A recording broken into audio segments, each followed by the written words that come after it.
So here we are. Thank you for joining me on my first podcast. This is kind of all brand spanking new. Being 20 years in the real estate, not really wanting to go ahead and venture into this side of things, but you're going to be on episode 1. So who are you, by the way? Well, thanks for having me, Jason. And I would love to tell you, but first, you have a story that's a lot more interesting than mine. So Who are you? How'd you get here? Okay, Jason Asa. Jason Asa, not Asa, because my name's always been beaten up for years. So it's Jason Asa. And by the way, your last name is I was Puke? going to say beaten up like mine. Oh, wait, Puke. It's not Puke? Close. Pukke. Oh, got Jasmin Pukke. So, yeah, I've been in the business 20 years. Got in with my mom. We both got into real estate. I was living above the garage at my mom's house in a studio apartment back in the days in Avalon Park. And basically, I drove a white station wagon with no AC, and I thought I was cool. So I was working for a company, and my mom and I would meet downstairs to have wind down every day. Normally they do wind down Wednesday at places. Well, we had wind down every day at my mom's house. So my mom would be calling through the newspaper, call these things for sale by owners. And next thing you know, my mom said, hey, why don't you get on the newspaper and start calling? And I said, what are you talking about? I don't know anything about real estate. And from that point on, I made my first phone call, got an appointment for my mom as her assistant. We designed that day after maybe 3-4 glasses of wine each. And we got the listing the next day, and pretty much the rest was history. I got my real estate license, and I focused on for sale by owners, and the rest is now basically what I'm teaching you. So Jasmin, just out of curiosity, what made you want to get into real estate? HGTV. Just kidding. No. So background story, I started out as Jason's marketing girl, or the team's marketing girl, just posting pictures on Instagram, doing whatever. Long story short, ended up throwing a giant client appreciation event. What was it, last summer? Yeah. And then Jason's like, oh, I need an assistant. And I was like, I don't really want to work with you. You're a little crazy, a little bit of a nut job. But talked about it. Mr. Salesman sold me on being his assistant, which ended up what? Well, let's be honest here. Hold on, time out. I didn't sell you on it. For one, we put the post out and we went through multiple interviews. I marketed many times to find him an assistant. And I just kind of, honestly, the real story is one person told me that I couldn't do it and that they thought I couldn't handle him. So now I had to do it out of spite, just to do it.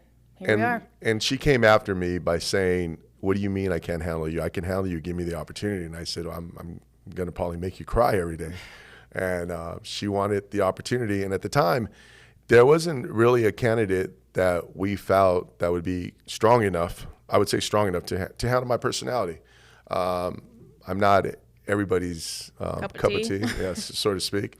So when I decided to go ahead and say, hey, Jasmin, these are the things, these are the criteria, and do you want to go ahead and jump in? Now, kind of paint the picture of what happened as far as the first 6 months working as my assistant. We are the exact same person. So all of the things that we do very well, we do very well. All the things that we lack, we lack. So a good assistant is someone that can balance you out, which we just made it even more unbalanced. It was very fun, but I don't know how you explain it. We're too similar in a way that it didn't work out as being his assistant, and we got in a lot more fights than we probably should have. So I decided to be an agent and let you go on your own. So let's pull out some real quick facts. Okay. Where are you from? I was born in Maryland, back in the days, old country folk, and then I grew up in Newport Beach, California, and then moved to West Palm Beach and Jupiter in Florida, and then ended up in Orlando. So the real reason is she's California, and I'm a California guy, born and raised. So we're both from California. That's one big major thing that we had in common. The second thing was she has my grandma's birthday, which was really bizarre because my grandma was everything. She was my mom, God, Jesus, best friend, brother, sister. She was everything. She was my world. And you share the same birthday with her. And then, the other interesting thing was I know I wasn't going to do this, but not to put you on the spot. How old were you when you started working with me? Can we round up a little bit? Nope. I was 19. And how old are you now? 20. And when did you get your real estate license? When I was 20. like a couple months ago. Yeah. Oh, yeah. It was like literally Couple months ago. January. So you finally said, Jason, I'm ready to go step up, and I do not want to be your assistant no more. You learned a lot in a short period of time, to a point that currently, right now, you being as young as you are, how busy are you? A lot busier than I thought. I have 2 deals under contract at the moment. So I stopped officially being your assistant, like a month and a half ago, 2 months ago? 2 months ago. Yeah, so getting in the flow of being an agent and not answering to every one of your beckoning calls, all of your fires. Correct. Yeah, it took a little bit longer than I thought it was going to, but so far the last month has been very good, very, very busy. Yeah, but it's been good not being your assistant, because I was thinking when you were telling that story before, first time I ever actually met you or actually talked to you, when we were at that restaurant right across the street from our old office. And I don't know, I'm 20, so you get a lot of people that just kind of, oh, how's the weather? How's your parents? What do you do? How's school? Whatever it is. And you actually just talked to me, just asked me the craziest questions, and I was like, who is this weirdo? Like, what the heck? And then I was like, huh. That was at the Grand Bohemian. Yes, it was. Okay, Downtown Orlando. And I was like, maybe there is a couple of things I can learn from this guy, which I did in 6 months. I learned more than I could ever thought was possible. Got some grays a little early, though, but that's okay. And then I was like, I kind of like not being your assistant, and I think we'll be better as an agent. And it's been good. Cool. So right now you're dealing with a lot of the listings, a lot of the clients that are coming in, and you're also converting a lot of buyers. The biggest thing right now on the forefront in real estate is a lot of young people are coming into the business, but there's no mentorship or coaching or direction as far as for lead gen. What would you say, with the little bit that you've seen what I do to show the agents on my team, what do you think about our lead gen? What do you think about what it takes to start getting traction? Is a myth true that you have to wait 6 months to get your first deal? No. Why? Real estate, however much you pour into it, is exactly how much you'll get out of it. If you are consistent and you actually do the things you say you're going to do, and you have someone to hold your feet to the fire, Jason's a perfect person to do that. Freaking crazy. You do not need 6 months. You don't even need close to that. The people you call, if you make your dials, you do the things you say, you actually stick to your schedule, stick to the goals you set for yourself, you'll be able to be successful a lot sooner than 6 months. And I don't want to say it's just you. If you have a team that lifts you up, that inspires you to work a lot harder, that motivates you, and you have a mentor that can actually help you, you will go a lot farther. And when I say help you, there's a lot of YouTube videos and coaching programs and la-di-da-di-da that it's like, okay, yeah, here, I'll show you how to do real estate. You're going to call these people and you're going to do this. But it is so nitty-gritty with the details, especially in a market like this, that you have to be on top of everything. I didn't even know what the phrase vet a lender meant until I met you, and it's every single step of a transaction. You have to be 110% in it, and that is something that you don't know, you don't realize unless you are actually taught it and exactly what that looks like. So that was the biggest thing I learned from you. Huh. It's interesting because you just going over that right now, it just made me think. One of the big things that I'm passionate about real estate is nowadays transitioning to coaching more. There's a lot of coaches and a lot of speakers and people on Instagram and doing these podcasts. They really haven't done production or really been consistent in real estate. Maybe they did it 10 years ago and they're talking about what real estate's now. I've been in real estate almost 20 years. From looking at newspapers is what I used as what you guys call Zillow, I believe, for sale by owners. We would highlight in the newspaper, or we would drive around the car looking for the for sale by owner signs. Now, everything's accessible a lot easier just through computers. And what I'm finding more importantly right now in this day and era is the communication factor. Most of the realtors that I've coached over the last 8 to 10 years miss the opportunity to connect with their clients. So like what's one of my biggest pet peeves with everybody on the team that I don't want them doing? Texting. Can you say it louder? Texting. Texting, it drives me insane. Nowadays, anyone, if you're, I use the age bracket anywhere from 18 to 34. In that era, we're raised with our phones and we're raised by texting and communicating. In this market with the shift that I believe that's happening, you're going to have more people skills. You got to actually talk to people and understand where they're going. So just like with my daughter's basketball team, I've been coaching basketball kids since I was 16. So I have kids that are not kids anymore. They're 29, 30 years old that call me up, live in different states, and say, hey, coach, I need some advice on things. And what's really cool is that passion I have for coaching. It's the same passion that I have, for example, with you only being 20. What just happened 2 weeks ago? What did you just purchase? I bought myself a car. A Bronco. Okay, yeah. Okay, come on. You're making it sound like I just bought a, Okay, so I used to. You're gonna tell the story about. I my have to tell the story. Car. It's come on, let's go. All right, I had the same car. It was a 2015 Mazda, a little silver mom car since I was in high school. Right. And that was my baby. I grew up in that car. Or I like to say I grew up in that car. And then I decided that I wanted a total opposite 360 Bronco, black, big wheels, monster truck looking thing that I absolutely love. And now you always make fun of me that my little Mazda is just sitting in the chop shop. Yeah, the poor little Mazda, like the movie, the cartoon Cars. I know. The poor little car is all by itself. I'm still upset about it, yeah. okay? I'm trying to make you cry about it because I just picture when I did that with my car. But with that being said, as much as you were excited and feeling good and motivated when you took off in that Bronco with the top down, black on black, raised high, you even said, I can see everybody now.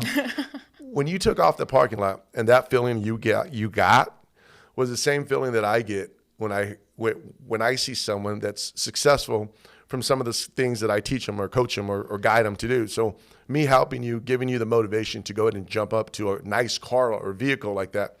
I've done it multiple times where I've helped 25-year-olds within 3 years making over $350,000, and I got numbers to show it. Where I like to let people know that I have the proof in the pudding to show you the actual facts. I like to not just talk about it, but I can show you the resumes of the agents that have worked on my team and no longer are on my team, and they have their own teams. Helping agents buy their first home, going with them to pick out their first home, telling them not to buy that house that have only been with me for 3 years. So, the big satisfaction, as much as you got from that Bronco, gave me more of a satisfaction seeing you. When you have a little pep in your step. When you walk to your car, like, I'm going to go to the store more often than you need to. The store you don't need to. You just want to go in your car. But with that being said, what's the one thing that you can tell, say, anyone that's listening that's either struggling in real estate or that's brand spanking new, all excited but frustrated? What's one or two things you could give them advice on? Well, first thing is that you are too old and you're too stubborn to download TikTok. Absolutely. Yes. But if you go on TikTok and you search real estate, you will see videos about just look how much money I made this month in real estate. You're like, a day in my life as a realtor. And it's just like, make my avocado toast and go on one showing. And then like, here's my $20,000 commission check. It's rose-colored glasses to the absolute max.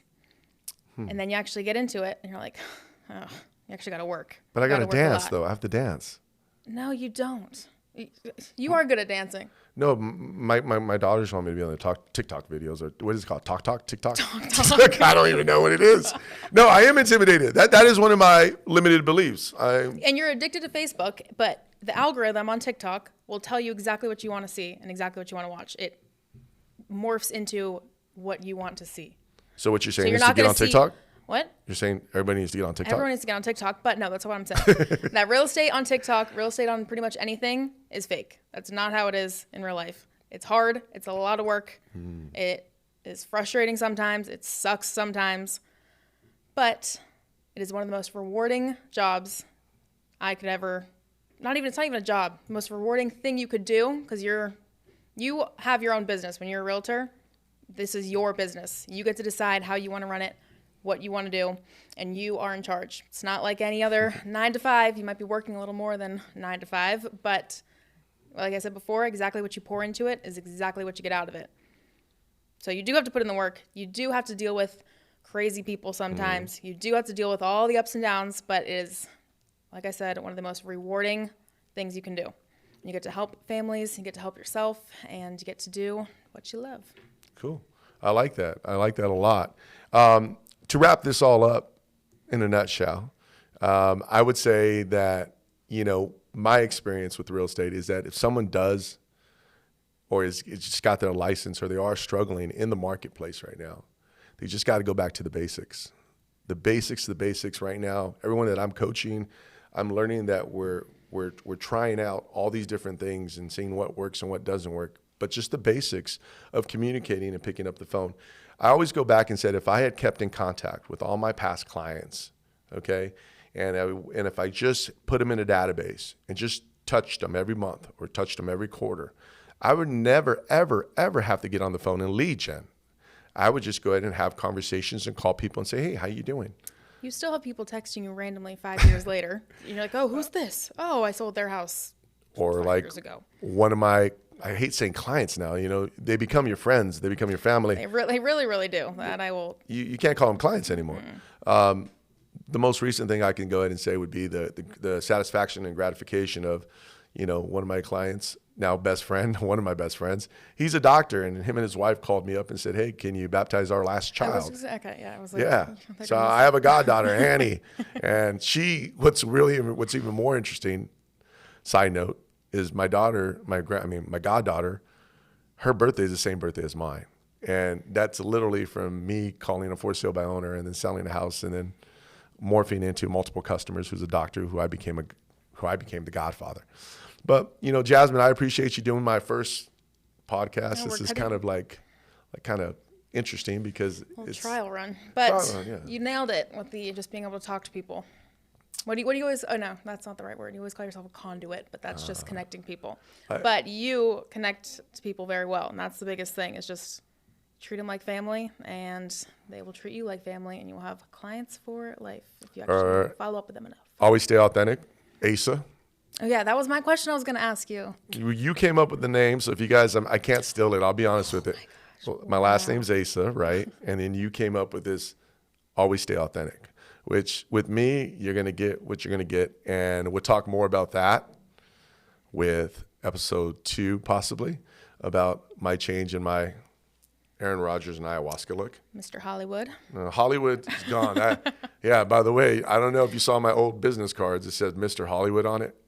Yeah, there's no more Mr. Hollywood here. It's just, thank goodness. Yeah, more of a hippie. Or no, you don't call granola. it a granola. Yeah. But I just heard today that if it's don't a crunchy, I don't know. I'm going to mess it all up.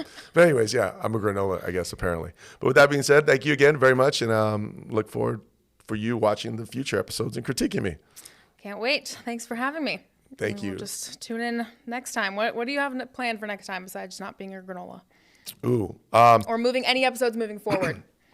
I'd probably go ahead and jump into lead gen.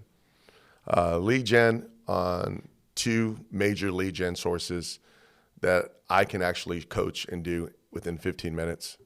And you would see results within the first day or 2. And some very unique ones I hope you throw in there too. Yeah, it would be lead gen, and then moving forward, it's also going to be going into some of my spirituality world. I'm excited. Thank you again. I appreciate it. Thank you. That was rough.